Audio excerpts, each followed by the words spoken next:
Okay. దీనికి ఎలాంటి treatment ఉంటుంది సార్? అంటే ఇవి మనం 4 స్టేజెస్ కింద మనం డివైడ్ చేస్తాం.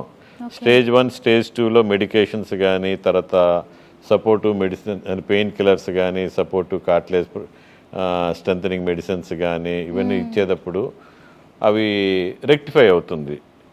అలాగే నెక్స్ట్ ఇస్ స్టేజ్ 3 వేరిన్ మనం ఇంజెక్షన్ థెరపీస్ చేస్తాం, పిఆర్పి చేస్తాము, తర్వాత స్టెరాయిడ్ ఇంజెక్షన్ చేస్తాం, హైలోరినిక్ యాసిడ్ ఇంజెక్షన్ చేస్తుంటాం.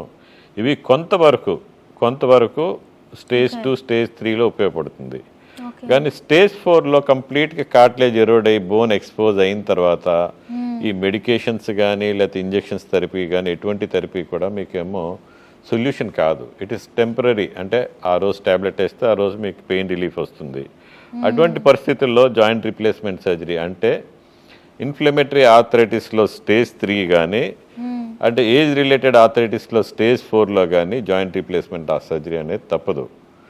కారణం ఇలా ఈ పెయిన్ కిల్లర్స్ రెగ్యులర్గా యూస్ చేస్తే using pain killers for a period of 2 years and beyond can lead to kidney damage.